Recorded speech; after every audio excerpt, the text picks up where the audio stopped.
네, 잘 읽었습니다. 오늘의 말씀의 제목은요, 이스라엘이 왕을 달라고 했어요 라는 제목입니다. 아까 찬양에서 우리가 같이 보시다시피 우리의 왕이라는 찬양 불렀는데요, 사람들은 왕을 계속해서 구했어요. 실제로 왕이 계심을 알지 못하고 구했던 거죠. 그 내용에 대해서 좀 살펴보려고 합니다. 우리 친구들이 많은 친구들이 알고 있는 이스라엘의 첫 번째 왕은 사울입니다. 이제 그래서 사울이 왜 탄생하게 되었는지, 왜 왕으로서 세워지게 됐는지 그 내용을 좀 살펴보면서 우리가 이 말씀을 통해서 무엇을 생각해 볼 수 있는지 거기까지 한번 오늘 살펴보도록 하겠습니다. 늙은 사무엘이라고 나오는데요. 다음 넘겨주시면, 이스라엘의 사사였던 사무엘이 늙습니다. 이스라엘에는 사사라는 제도가 있었죠. 사사가 뭐예요? 그냥 쉽게 말하면 오늘날의 판사 같은 개념이라고 생각하면 될 것 같아요. 재판관이었어요. 재판관의 역할은 뭐예요? 옳고 그름, 선과 악을 구별하고 판단해주는 사람이 재판관이죠. 여기서의 사사는 일반적인 그 죄에 대한 재판만 하는 것이 아니라 하나님께서 말씀하시는 것들을 통해서 사람들을 심판하고 또 전쟁에서도 함께 참여하면서 하나님과 함께 했던 자들이 사사입니다. 그래서 이스라엘의 마지막 사사가 사무엘이에요. 사사기를 보면은 수많은 사사들이 나와요. 우리 친구들이 아는 유명한 삼손 같은 사람들도 사사였고요. 어쨌든 이런 사사 시기가 끝나면서 이제 사무엘이라는 마지막 사사가 세워졌었고요.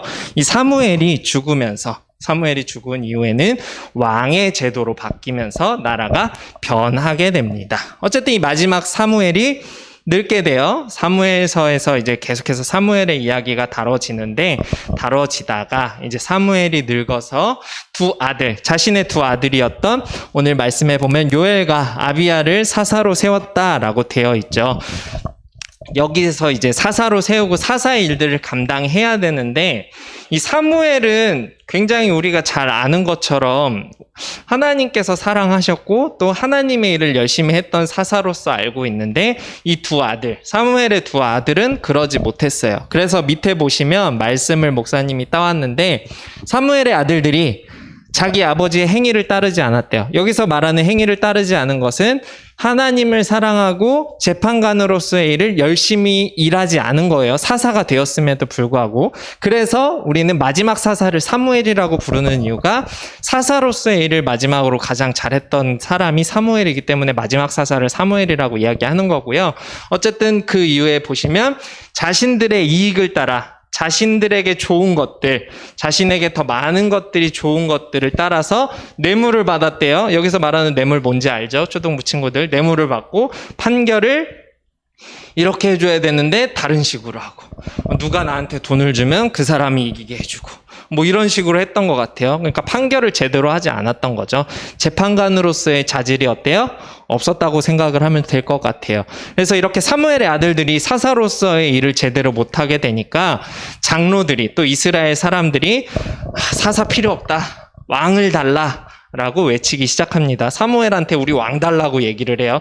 너 봐라, 사무엘, 너 아들들 봐라, 저렇게 판결하고 있는데 저렇게 판결해서 나라가 잘 돌아가겠냐, 저런 사람들 말고 우리한테 왕을 세워줘 라고 이야기하는데요. 사람들이 왕을 세워달라고 하는 걸 보면은 이유가 있겠죠.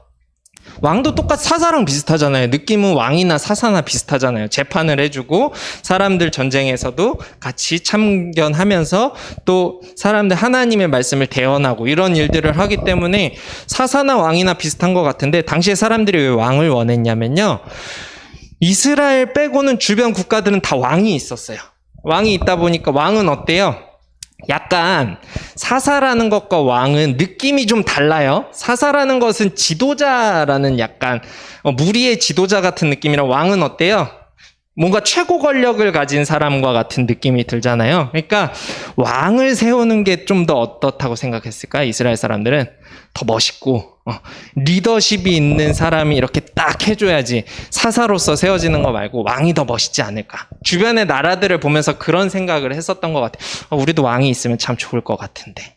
그런 생각을 했던 것 같아요. 그래서 사람들이 이야기하죠. 밑에 보시면 사무엘에게 말하되 보소서 당신은 늙었어요. 늙었으니까 더 이상 힘이 없겠죠. 힘이 없고 당신의 아들들 봐요. 재판을 제대로 해요? 못하잖아요. 그렇기 때문에 우리에게 필요한 건 뭐다? 왕을 달라. 사사됐고 왕 주세요 라고 이야기를 하면서 왕이 우리를 다스리게 통치하게 해달라고 이야기를 합니다. 다음 넘겨주시면요. 우리가 생각해보면 사사기를 통해서 보면은 사사들이 왕의 역할을 잘 감당했어요. 그래도 백성들이 부르짖으면 사사들이 짠 등장해서 영화처럼 딱 등장해서 그들을 물리쳐주고 그리고 다시 풍요롭게 살게 해주고 이런 시기들이 계속해서 순환적으로 반복되면서 우리가 사사기 했을 때 목사님이 이렇게 원형으로 해가지고 화살표 해가지고 순환되는 거 보여줬어요. 사람들이 울부짖고 사사들이 등장하고 사사들이 그들을 물리친 후에 화평하게 살다가 다시 사람들이 죄를 짓고 뭐 이렇게 순환 논리로 해가지고 계속 보여줬었는데 이거에 한계가 있다고 생각한 거예요. 수많은 사사들이 거쳐갔지만 어때요? 이스라엘 사람들의 상태는 똑같아요. 결국은 또 시간이 지나고 편해지면 죄를 지어요. 이러한 상황이 계속해서 반복되다 보니까 그냥 차라리 주변 나라들처럼 왕을 세워줘서 왕이 이 나라 통치하는 게 낫겠다. 사사가 계속 등장하는 것보다 왕이 있는 게 좋지 않을까라고 생각을 했던 거예요. 그래서 사무엘상 8장 6절 말씀에 보면은 오늘 같이 읽었던 건데 우리에게도 왕을 줘서 우리를 다스리게 하라 했을 때 사무엘은 어때요? 기뻐하진 않았어요. 왜? 자신도 사사로서 세워지고 사무엘은 왕이 아니었잖아요. 왕이 아닌 사사로서의 시대를 하나님께서 명령하셔서 계속해서 사사들이 세워졌었는데 하나님의 말씀대로 똑같이 세워졌었는데 사사가 아닌 왕을 달라 그러니까 사무엘 입장에서는 어때요? 굉장히 불편하겠죠? 굉장히 불편했을 거예요. 그런데 상황은 어때요? 아들들한테 사사하라고 세워놨더니 제대로 못해요. 그러다 보니까 사무엘도 상황이 아마 난처했을 것 같아요. 이게 사사로서의 명맥을 이어가기도 좀 애매한 것 같기도 하고 왕을 세우기도 좀 애매한 것 같고 아무래도 상황이 어쨌든 간에 좀 애매해요. 애매한 상황이 이어집니다. 그러니까 사무엘이 이제 어떻게 했겠어요? 하나님께 기도했겠죠? 사람들이 자꾸 왕을 세워달라 그러는데 어떡할까요? 라고 기도를 하죠. 그거에 대해서 이제 하나님의 대답이 다음에 나오는데요. 다음 넘겨주시면 하나님께서 이렇게 대답을 해주십니다. 백성이 내게 한 말을 다 들으래요. 그대로 하라는 거겠죠? 하나님께서 이렇게 말씀하세요. 그러면서 그들이 너를 버림이 아니다. 사사 사무엘을 버린 게 아니야. 너네한테 장로들과 사람들이 이야기하는 거는 사사 사무엘 너를 버리는 게 아니라 나를 버리는 거다라고 말씀하십니다. 여기서의 나는 하나님이에요. 하나님을 버린다는 의미예요. 그래서 왕이 되지 못하게 함이라. 자기들이 왕해. 그러니까 하나님께서 왕이심을 알지 못하고 하나님이 왕이 되심을 인정하지 않는 거라는 의미예요. 하나님께서는 전지전능하시고 무소부재하시고 언제나 세상을 창조하신 왕 중의 왕이시잖아요. 근데 이러한 사실을 인지하지 못한 채 사람들은 이 세상을 다스릴 인간 왕을 원했다는 거죠. 그 이야기 하시는 거예요. 그러니까 하나님께서 그 말씀을 통해서 어떤 느낌이 들어요? 한탄하시는 느낌이 들죠. 그러면서 내가 그들을 애굽에서 인도하여 낸 출애굽의 이야기를 하고 있어요. 출애굽해 낸 날부터 오늘까지 그들을 내가 이렇게 지켜주고 12지파 분할해서 이스라엘의 땅도 주고 너네가 살 수 있게끔 이렇게 내가 준 게 한두 개가 아닌데 그럼에도 불구하고 나를 버렸다.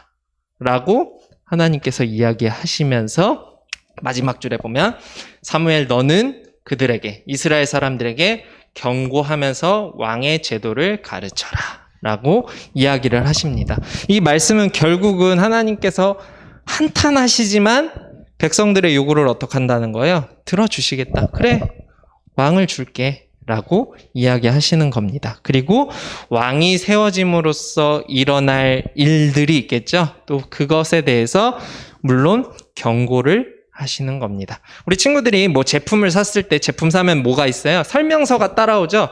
설명서가 따라오면서 뭐라고 써 있어요? 주의할 것들 막 써 있죠. 주의. 뭐 고온에 두지 마십시오.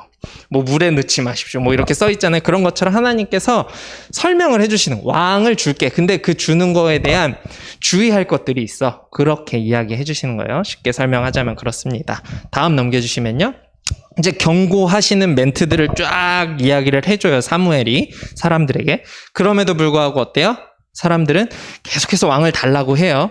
그러니까 결국 하나님께서는 사무엘을 통해서 왕을 세울 자를 찾으라고 말씀을 하십니다. 그래서 오늘 읽지는 않았는데 사무엘상 8장 22절에 보면 사무엘에게 하나님께서 말씀을 하시죠. 그들의 말을 들어 왕을 세우라 하시니, 이제 드디어 왕을 세우라고 말씀을 하십니다. 그리고 사무엘이 사람들에게 알았으니까 세워줄 테니까 너네 이렇게 와서 따지지 말고 니네 성읍으로 돌아가 있어. 12지파였잖아요. 지파별로 다 와서 이렇게 따지지 말고 가 있어. 내가 왕 세워줄게 라고 하는 거예요. 그래서 사람들이 돌아가고 이제 어떻게 돼요? 사무엘이 하나님께서 또 정해주시는 왕을 찾아서 나섭니다. 이제 그렇게 되면서 등장하는 것이 우리가 잘 아는 이스라엘의 초대 왕인 사울입니다. 다음 넘겨주시면요. 사울이 등장을 해요. 이제 지파별로 이렇게 찾는데요. 베냐민 지파에 기스라는 사람에게 아들이 있었대요. 그의 아들의 이름이 사울이고요. 준수한 소년이다 라고 되어 있어요. 성경 말씀에 준수하다라고 되어 있는데, 준수하다라는 말을 우리 친구들이 잘 모를 것 같아서 밑에 목사님이 적어왔어요. 준수하다, 용모와 재능이 아주 두드러지게 뛰어나다 라고 되어 있죠. 사울은 굉장히 모든 것이 그냥 외적으로 봤을 때 완벽한 사람이었던 것 같아요. 일반 사람들보다 키도 컸고요. 용모라는 게 이제 얼굴이나 뭐 외형적인 모습들이 뛰어났대요. 다른 사람들보다 월등하게 멋있어 보였던 것 같아요. 그러니까 세상 사람들이 봤을 때, 이 사람 좀 멋있는데? 완벽한데? 이런 느낌이 들었던 사람이었던 것 같습니다. 그 사울이라는 소년이라고 돼 있어요. 이 소년에게 이제 사무엘이 가서 이제 사울이라는 사람에게 하나님께서 기름 부으실 것이라는 것을 알고 가서 이제 만나게 되는 거죠. 그래서 하나님은 사울을 이스라엘의 왕으로서 택하시게 됩니다. 그리고 사무엘은 사울에게 하나님의 계획을 전달하면서 너가 왕이 될 것이다 라고 이야기를 하죠. 우리가 만약에 사울이었다면 어떨까요? 굉장히 당황스럽겠죠. 자기는 그냥 지파의 한 사람인데 갑자기 와서 어느 날 와서 사사라는 그 높은 직책의 사람이 와서, 사무엘이 와서 너가 이제 왕이 될 거야 라고 하면서 하나님께서 말씀하셨어 라고 했을 때 사울이 어땠을까요? 굉장히 두렵고 떨리는 마음이 있었겠죠. 마치 모세의 수종을 들던 여호수아가 모세가 죽자 본인이 갑자기 지도자가 됐던 것처럼, 그래서 두렵고 떨리는 마음이 분명히 있었을 거예요. 어쨌든 근데 이제 그 상황들을 이제 왕이 되면서 또 잘 감당하게 되는 모습들을 보게 돼요. 사람은 누구나 처음에는 내가 하지 않던 거를 하게 되면 두렵고 떨려요. 근데 어때요? 한 1년, 2년, 5년, 10년 하게 되면 어때요?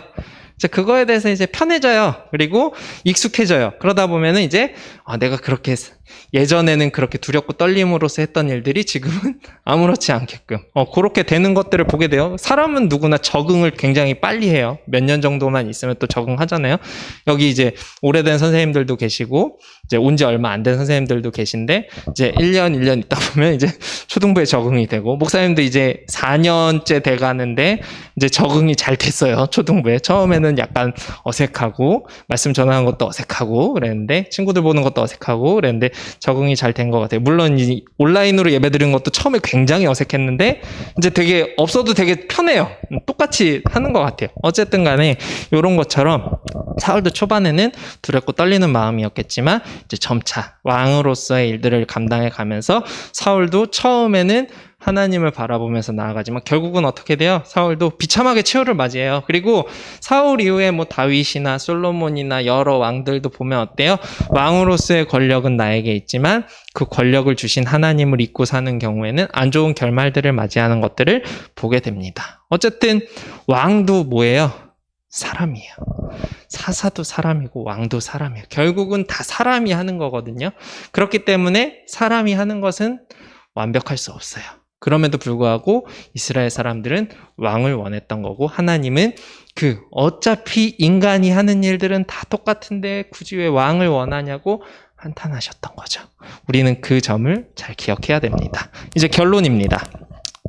백성들은 사울이 왕으로 세워지니까 되게 기뻐해요. 딱 봐도 멋있다 그랬잖아요. 키도 크고 보기에도 멋있어. 그러니까 왕으로서 세워두면 진짜 멋있겠는데? 역시 주변의 나라 왕들보다 우리나라 왕이 최고지. 약간 이런 마음을 품었을 것 같아요. 그래서 사무엘상 10장 24절에 보면은 마지막에 모든 백성이 왕의 만세라고 되어 있죠. 만세를 불렀대요.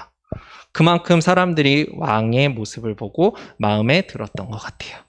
하나님은 이스라엘 왕이 원한다는 사실을 아마가 아니죠. 이미 알고 계셨고 이렇게 세워질 것을 이미 준비하고 계셨을 거예요. 그럼에도 불구하고 하나님께서 안타까워하셨던 사실은 무엇이냐면 사람들이 이미 왕이 계신다는 사실을 알지 못하고 계속해서 왕을 원했다는 그 사실을 굉장히 안타까워하셨다라는 것을 우리는 잊지 말아야 합니다. 진정으로 필요한 왕이 누굴까요? 세상의 왕? 오늘날로 따지면 오늘날의 대통령? 미국의 대통령도 이번에 교체가 됐죠? 교체가 됐고, 우리나라도 지금 대통령이 또 계속 있지만, 대통령이 영원히 대통령이 아니잖아요. 또 뽑아야 되고. 어쨌든 대통령이 나라의 모든 일을 감당할 수 있는 게 아니고, 당시의 왕이 나라의 모든 일을 감당할 수 있는 게 아니에요. 왜? 사람은 한 명이잖아요. 막 수십 명의 일을 다 역할을 감당할 수 없다는 사실을 사람은 누구나 알아요. 하지만 왕이라는 모습, 대통령이라는 모습, 그런 거를 보면서 어때요? 약간 대리만족 느끼는 거예요. 내가 못하는 것을 권력 있는 사람이 하면 대리만족을 느끼는 것처럼 보이는 것을 통해서 대리만족을 느끼고 싶었던 이스라엘 사람들의 모습이 싫으셨던 거예요. 하나님께서.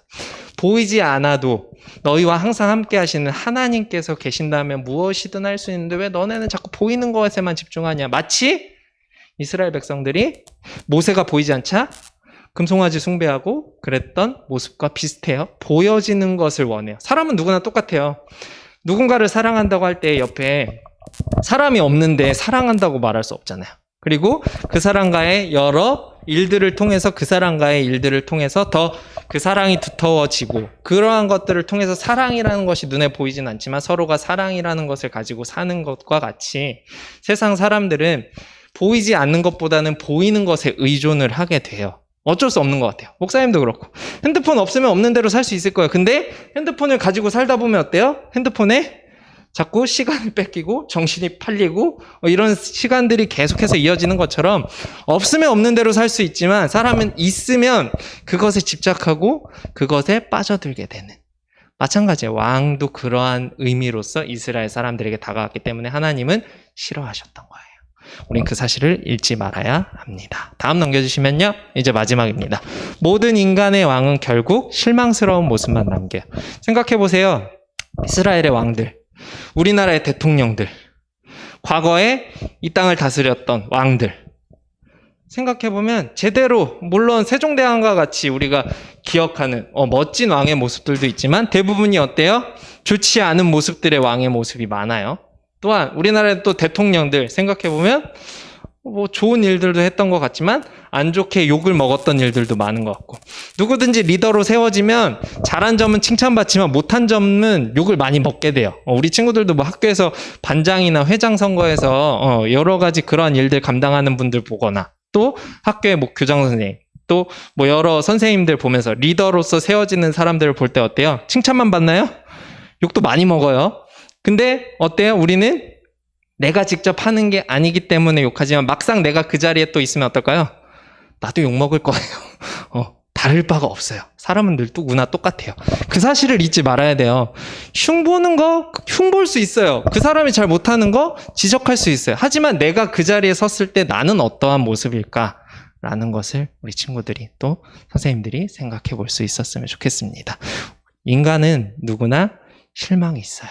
아무리 나랑 친한 사람, 아무리 나와 의견이 잘 맞고 나랑 베프다라고 하는 사람도 무언가 하나 실망하게 되면 그 실망으로 인해서 더 안 좋게 사이가 틀어지는 경우도 목사님도 많이 봤고 경험하기도 했거든요. 인간은 누구나 불완전하고요. 인간은 누구나 100% 신뢰할 수 없다고 우리 친구들 생각해야 돼요. 100% 신뢰는 온전히 하나님만 할 수 있어요. 완전하시기 때문에 완전하신 하나님만 우리가 바라봐야 하고요. 또한 완전한 인간으로 오셨던 예수님만이 인간으로서 완전하셨기 때문에 우리는 인간으로서는 예수님만을 신뢰할 수 있고 완전한 왕으로서는 하나님만을 신뢰할 수 있다라는 사실을 잊지 말아야 합니다. 그래서 이사야서 9장 6절 말씀 보고 마칠 건데요. 이 말씀 굉장히 중요해요. 왕에 대한 이야기인데요. 한 아기가, 여기서 나오는 아기가 예수 그리스도예요. 예수 그리스도께서 우리에게 낳고 예수 그리스도가 우리에게 낳고 한 아들을 우리에게 주신 바 되었는데 여기서의 한 아들도 예수님이에요. 하나님이 주신 아들의 의미예요. 전능하신 하나님께서 예수 그리스도를 주셨는데 이분은 전능하신 하나님이시면서 영존한다. 영원히 존재한다는 거예요. 영원히 존재하는 아버지시라. 그리고 마지막에 보시면 평강의 왕이다 라고 되어 있어요. 하나님께서는 우리의 아버지도 되시고요. 우리의 왕도 되신다는 사실. 그리고 이 땅에 오신 예수 그리스도께서도 완전한 인간이자 완전한 하나님으로서 이 땅에 오셨다는 사실. 삼위일체 이야기하는 거예요. 성령님까지 해서. 우리가 사도행전을 통해서 성령님 배웠죠.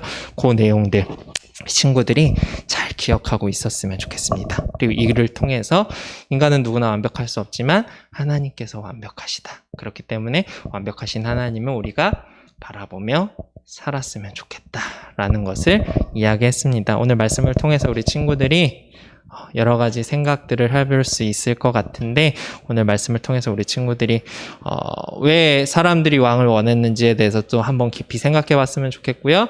왕도 연약한 존재다라는 사실을 잘 기억했으면 좋겠고 우리도 각자의 위치에서 내가 하나님을 믿는 자로서 믿음으로써 삶을 살아가야지 누군가를 의지하면서 살아가려고 하지 말았으면 좋겠습니다. 온전히 하나님만 바라보고 이번 한 주간도 믿음으로 승리하는 우리 친구들이 되었으면 좋겠습니다. 기도하겠습니다. 사랑과 은혜가 풍성하신 하나님 감사합니다. 오늘 말씀을 통해서 왕이 세워지는 것들을 보게 됩니다. 이스라엘 백성들이 사사를 의지하지 않고 왕을 의지하기 위해 왕을 세워달라고 요청하였는데 하나님께서는 그 왕을 세워달라는 이스라엘 백성들을 보시고 한탄하셨습니다. 왕도 똑같은 사람이기 때문에 완벽할 수 없습니다. 모든 사람 또한 완벽할 수 없습니다. 완벽할 수 없는 우리에게 완벽하신 하나님 함께하여 주셔서 모든 일들 가운데 순종하며 잘 감당하게 하시고 그 일들을 통해서 하나님을 드러낼 수 있는 우리 초등부 친구들 또한 선생님들 그리고 목사님 될 수 있도록 도와주세요. 이번 한 주간의 삶 속에서도 오늘의 말씀을 기억하며 우리가 온전히 하나님만 바라보게 하시고 기쁨으로 또한 믿음으로 승리하는 한 주간 될 수 있도록 도와주세요. 헌금 드린 친구들 기억하시고 헌금 쓰여지는 곳마다 하나님이 더욱더 풍성하게 알려지는 계기가 될 수 있도록 도와주세요. 감사드리며 예수님의 이름으로 기도합니다. 아멘.